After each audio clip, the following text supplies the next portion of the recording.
News పొత్తులపై TVK అధినేత Vijay clarity ఇచ్చారు. TVK party ఎవరితోనూ పొత్తు పెట్టుకోదన్నారు విజయ్. ఎన్డీఏ కూటమిలోకి వెళ్లే ప్రసక్తే లేదన్న విజయ్ ఎన్నికల్లో ఒంటరిగానే టీవీకే పార్టీ పోటీ చేస్తుందని స్పష్టం చేశారు. టీవీకే నేతృత్వంలోనే ప్రభుత్వాన్ని ఏర్పాటు చేస్తామంటున్నారు. తనను అణిచివేయాలని కుట్ర చేస్తున్నారనేదే విజయ్ తాజాగా చేసినటువంటి ఆరోపణ.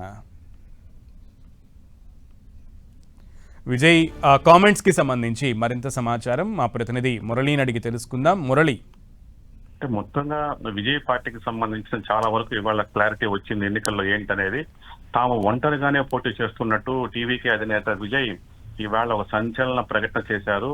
డిఎంకేతో పొత్తని, అన్నా డిఎంకేతో పొత్తని, ఇట్లాంటి రకరకాల ఊహాగానాలకు తెరదించుతూ ఆయన ఈ విషయంపై ఇవాళ స్పష్టత ఇచ్చారు. వచ్చే తమిళనాడు ఎన్నికల్లో తమ పార్టీ ఒంటరిగానే పోటీ చేస్తుందని, తప్పనిసరిగా ప్రభుత్వాన్ని ఏర్పాటు చేసి తీరుతామని విజయ్ మరోసారి ధీమా వ్యక్తం చేశారు. నిజానికి గత 2 నెలలుగా ప్రధానంగా అధికార డిఎంకి వ్యతిరేకంగా వీళ్ళు మొత్తంగా ఎన్డీఏ కూటమిలో విజయ్ పార్టీ చేరబోతోందంటూ పెద్ద ఎత్తున ఊహాగానాలు చెలరేగుతున్నాయి. ఇందుకు సంబంధించి రాయబారాలు కొనసాగుతున్నాయంటూ కూడా వార్తలు వచ్చాయి.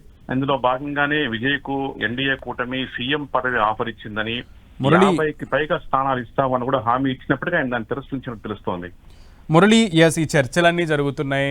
అయితే ఎలక్షన్స్ ఇంకో 30-35 రోజుల్లోనే ఎన్నికలు రానున్న నేపథ్యంలో 30 రోజులు కూడా సరిగ్గా ప్రచారానికి పూర్తిగా గడువు లేనటువంటి సమయాల్లో ఇప్పటికైనా టీవీకే నాయకవర్గం మొత్తం కార్యకర్తలందరికీ కూడా ఒక క్లారిటీ ఇచ్చిందని అనుకోవచ్చు ఆ విజయ్ స్టేట్మెంట్స్తో.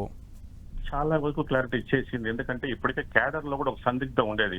విజయ్ ఎన్డీఏ కూటమిలోకి వెళ్ళబోతున్నా అంటే పెద్ద ఎత్తున ప్రచారం జరిగింది. కానీ వాటన్నిటి కూడా తెరదించుతూ ఇవాళ ఆయన ఒక స్పష్టమైన ప్రకటన చేశారు. అధికార డిఎంకే అట్లాగే విపక్ష అన్నా డిఎంకేకి ప్రత్యామ్నాయంగా తాము ఒక బలమైన రాజకీయ శక్తిగా ఆవిర్భించబోతున్నాం. వచ్చే ఎన్నికల్లో అధికారాన్ని కూడా తమ పార్టీ చేజిక్కించుకుంటుందని చెప్పి స్వయంగా విజయ్ ఇవాళ ప్రకటించారు. ఈ నేపథ్యంలో ఆ సస్పెన్స్ కంతా కూడా తెరపడినట్లయింది. మనకు తెలుసు వచ్చే నెల 23వ తేదీన తమిళనాడు అసెంబ్లీకి ఎన్నికలు జరగబోతున్నాయి. దాదాపు 234 స్థానాలకు దాదాపు అన్ని స్థానాల్లో కూడా పోటీ చేయాలని ప్రాథమికంగా టీవీకే పార్టీ నిర్ణయం తీసుకుంది. ఇప్పటికంటే ప్రధానంగా విజయ్ తమిళనాడులోని యువత అట్లాగే మైనారిటీ ఓట్స్ ఈ 2 విజయ్ వెంటే ఉన్నాయని చాలా స్పష్టంగా ఉన్నప్పటికీ అధికార డిఎంకే మాత్రం ఇప్పటి వరకు గడిచిన 5 ఏళ్లలో తాము అమలు చేసిన పథకాలు, సంక్షేమ ఫలాలు, అట్లాగే బలంగా నమ్ముకు నెట్టుకు వస్తున్న ద్రవిడ సిద్ధాంతం మూలాలు ఇవన్నీ కూడా తమకు 2వసారి అధికారాన్ని చేజిక్కిస్తుందని డిఎంకే స్టాలిన్ నేతృత్వంలో డిఎంకే చాలా స్పష్టంగా ఉంది. మరోవైపు జయలలిత సిద్ధాంతాలే తమకు తప్పనిసరిగా అధికారాన్ని చేజిక్కిస్తుందని చెప్పి అన్నా డిఎంకే మరోవైపు దృఢంగా ఉంది. ప్రధానంగా ఇప్పటి వరకు ఉన్న అంశాలు, రకరకాల సర్వేలు చూస్తే అధికార డిఎంకే పార్టీకి అట్లాగే హీరో విజయ్కి చెందిన టీవీకే పార్టీకి ఇద్దరి మధ్యనే బలమైన పోరు ఉంటుంది అనేది ప్రధానంగా మనకు వస్తున్న సంకేతాలు. మరి మొత్తం డిఎంకే ఇప్పటికే చాలా స్ట్రాంగ్ గా ఉంది. స్టాలిన్ రకరకాలుగా పార్టీ కేడర్ను జనాల్లోకి తీసుకెళ్లారు. గడిచిన 5 ఏళ్లలో చాలా సంక్షేమ పథకాలు అమలు చేశారు. ఈ నేపథ్యంలో మరోసారి ఇవన్నీ కూడా ఆయనకి 2వసారి అధికారాన్ని కట్టబెడుతుందా అనేది మాత్రం కొంత సస్పెన్స్ గా ఉంది. కానీ తమిళ రాజకీయాల్లో సినీ గ్లామర్ చాలా తీవ్రంగా పనిచేస్తున్న సంగతి మనకు తెలిసిందే. గతంలో చాలా మంది సినీ ప్రముఖులు ముఖ్యమంత్రులుగా ఆ పీఠాన్ని అధిరోహించాడు. ఆ పరంపరలోనే విజయ్ ఇవాళ దూసుకురావడం జరిగింది.